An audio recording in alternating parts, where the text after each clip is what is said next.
Hey guys, welcome back to Andy's Dinosaur Reviews, and straight off the mail truck and right to you guys, we have the alternate version of the Nanmu Spinosaurus. This is the limited edition version, the one that unfortunately I did not have in time for the initial Spinosaurus review. It was kind of lost in the mail, and it stayed lost in the mail as I ended up having to order it again from a different seller in order to actually acquire this Spinosaurus, and we now have it here to look at, and it looks fantastic as far as the box art goes, as usual from Nanmu. There's nothing new and spectacular when it comes to the boxes. They're always in that very cool black and white appearance, but it always does look really good regardless. But I am super psyched to actually take a look at the Spinosaurus itself, as I've seen many images of the limited edition version online, and all of the images lead me to believe that it is fantastic. So let's go ahead, break it out of the box, and take a look at this Spinosaurus right now. So just like with the initial Spinosaurus, we get this very cool art card that does sport some very cool drawings of the Spinosaurus here on one side, and then when we turn it around, a beautiful color illustration of the Spinosaurus prowling Isla Sorna at night, looking for something fun to do or some sort of a party to hit up or something along those lines. And then we of course also get these guys, or girl I guess you could say, which is the East Dock sign from the Nanmu Spinosaurus, and then we also have a Claire Deering figure as well.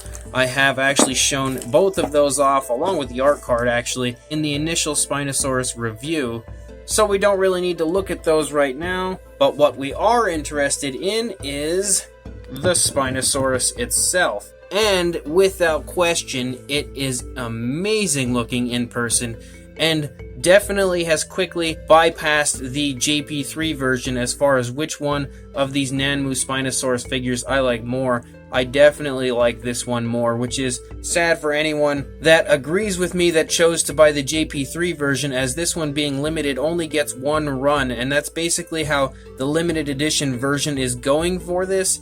What happened is they created one initial run of the JP3 Spino and this Spinosaurus, but once this one has officially sold out, they will not create more of this. It's gone. End of story when it comes to this amazing looking brown Spinosaurus. The JP3 version, however, will be created again. They will create more for future sales, but this one specifically will not be made. So anybody that is interested in picking this up, make sure you do that as soon as possible while sellers actually do still have stock.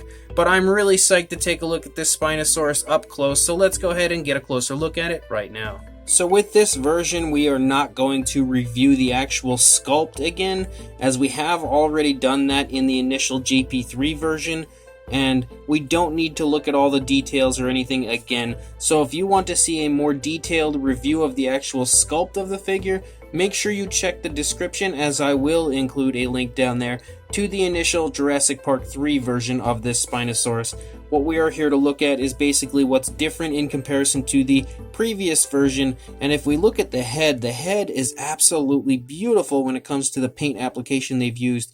Very, very nice browns all throughout, almost like a reddish brown in the actual face area, but then it kind of tapers off to different variations of brown on the upper and lower jaw, and then has a really nice dry brushing over top with like a light gray, bringing out all of the incredible scale detail of the figure for sure. You can also take note straight away how realistic the upper part of the head looks here, as it's been given a very nice light kind of a tan wash, and I absolutely love that. I think it has brought the detail out all over the upper part of the head in wonderful fashion, very realistic fashion. Really helps you to take note of just how beautiful the sculpting and detailing is of the scale work here on the top of the head. Truly is thanks to that nice light wash they've used. A beautiful choice on the part of Nanmu in that department. One thing I'm not a fan of actually on this Spinosaurus is the eye. The eye looks like the coloration and everything would have been nice, but it's kind of poorly placed. You can see it's a little bit closer to the front, and it doesn't really look that great. I think from the front it looks pretty good. Right there it looks nice. It looks like it's looking forward, but here on the side it makes it look like the eye is kind of misplaced. And when I initially just got it out of the box a minute ago, I did notice that this eye actually is pretty bad. You can see the pupil itself is almost up into the upper part of the eye socket. It's not placed correctly. The actual eye area is kind of placed in a similar position to what we saw on the opposing side, but the pupil itself is up way too high, so it does have a pretty darn sloppy eye, and I believe that is the first time I've ever encountered that when it comes to a Nanmu figure. Usually the eyes are really nicely done, but this one definitely has some sloppiness to the eyes. This one I think might be actually in the spot that they wanted it to be in, as it does appear to be looking quite nicely straightforward, but personally I feel like it is a little bit sloppy. As far as the inside of the mouth, it looks pretty similar to what we saw in the previous Spinosaurus. There are some really nice gloss coats added to both the inside of the mouth, the teeth, and the eye, which always helps for some very, very nice doses of realism. The tongue looks great. Again, similarly colored, given a nice dark wash for sure. It's always a little bit iffy to get into the inside of the mouth there to actually see it, but you can see how wonderful the overall detailing is, but also the paint job of the tongue looks very realistic, very lifelike. The teeth are also done in that very nice, very cool translucent sort of an appearance. The teeth on both Nanmu and Rebor figures are just absolutely amazing when it comes to realism. I really don't think anybody can touch either company for sure, and you can really see that here on both this and the Jurassic Park 3 Spinosaurus. Beautifully glossed, very nice coloration, again on off-white with a translucent sort of an appearance, which helps to make the teeth look extremely realistic. You can even see the inside of the upper jaw there.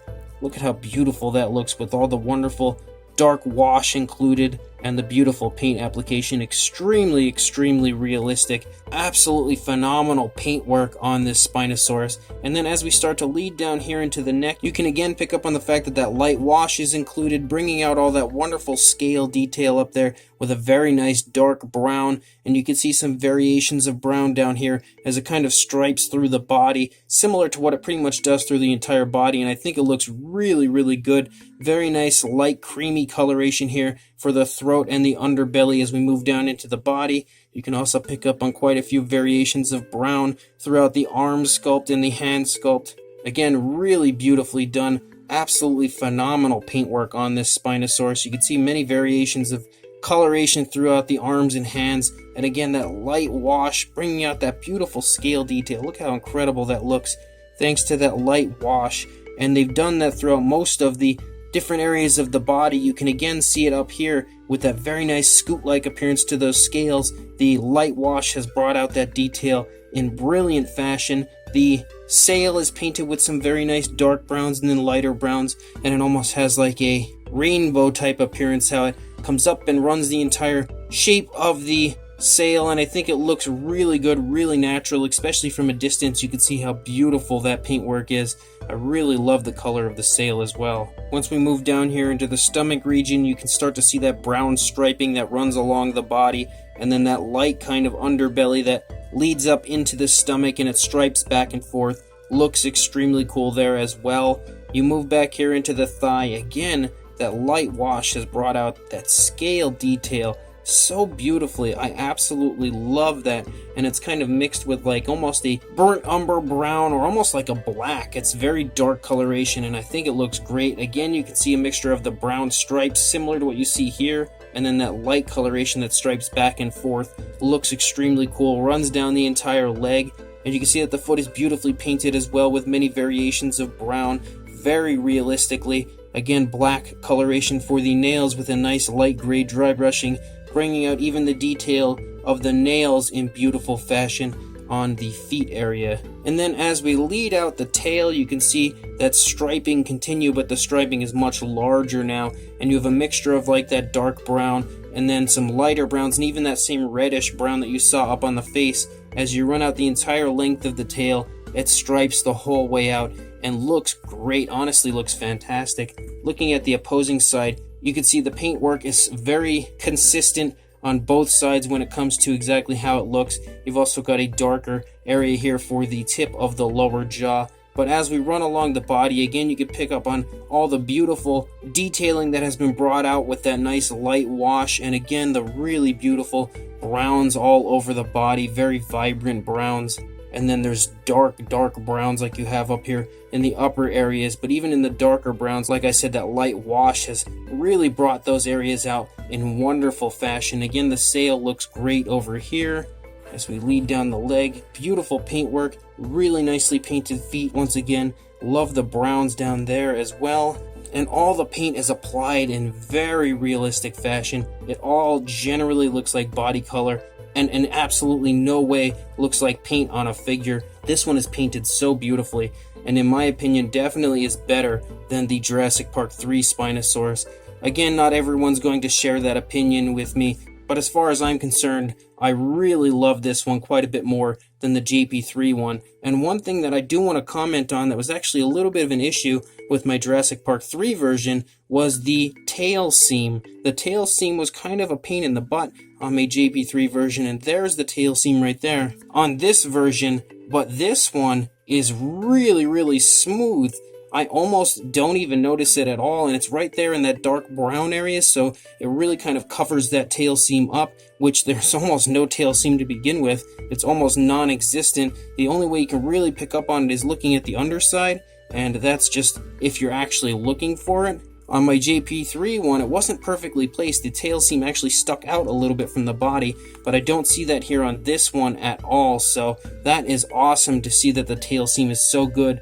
And I actually have a whole new respect when it comes to the seam department of the Nanmu figures, as I have complained a little bit about the seams in the past, but on this one I don't see a seam anywhere on the body that is even remotely an issue. Now, we have actually measured this figure before in the previous JP3 version, so we don't again have to measure it or anything to get a size on it. If you are interested more so in what the size of the figure is, make sure you check out the original review of this Spinosaurus, again in the description, as I will include a link there. But we will compare this with the JP3 version, so let's bring the Jurassic Park 3 style Spinosaurus in right now. And looking at the two together, they look absolutely at home with each other. And if I didn't already know that the Spinosaurus in Jurassic Park 3 was a female, I would almost think that the JP3 version was a male with the brighter color scheme, and this other version would be the female with the much more darker color scheme. But honestly, they look so cool together. They really do. Both are absolutely breathtaking Spinosaurus figures. Me personally, again, I just think I like the brown one a little bit more than the Jurassic Park 3 version, but that's not to say that either are bad figures, because both are phenomenal. I highly recommend anybody interested in either to go ahead and pick them up right away. So this second version of the Nanmu Spinosaurus is just absolutely fantastic, and in my opinion is definitely the superior of the two. Again, the Jurassic Park 3 version I thought was great. Really beautifully painted, really beautifully sculpted, quite faithful to the actual Spinosaurus from the film. But I really think that the overall colors used on this one are so incredibly nice, so incredibly natural, and much closer to what I would imagine a real living Spinosaurus would probably be, that I just can't help but love this version specifically a little bit more than I like the Jurassic Park 3 version. Of course, the JP3 version has that very strong nostalgic feel to it, so I am, of course, a big fan of that one as well. But the colors of this, the browns they've chosen, are also wonderful looking, really nicely applied on the figure overall. And there are so many different color tones as far as the browns used. It has such an incredibly realistic and lifelike appearance, especially when it comes to skin tone all over the animal. And that very nice light wash was just an absolutely brilliant decision on the part of Nanmu. Brings the detail out in such striking fashion and really helps you to appreciate the sculpt overall, because on the other version you can definitely see the sculpt, the detail, all the scaling, and you can see it quite nicely, but I don't think it's quite as elaborated as what you see here on this one due to that light wash bringing all of that sculpt out and showing you just how incredible the sculpt overall on this Nanmu Spinosaurus truly is. So again, it's really kind of up to you which one you prefer to be your favorite, but as far as I'm concerned, this version, this brownish version, is definitely a Spinosaurus not to be missed by anyone that wants to own an amazing Spinosaurus in their collection. Really a high quality, absolutely spectacular looking Spinosaurus figure. So if you want to pick this up, I will include a link to Dan's Dinosaurs where you can do just that, so make sure you check Dan's Dinosaurs down in the link and order this Spinosaurus again before it's gone. As I stated, it is limited. Once the initial run sells out, which I couldn't see taking too long, it's going to be probably pretty darn expensive to get a hold of. So make sure you head over there, follow the link in the description to Dan's Dinosaurs, tell him Andy sent you, and you will be able to acquire this Spinosaurus before it is officially extinct. But before you go doing all that, make sure you also like, comment, and subscribe, and I will see you in the next review. Thanks for watching.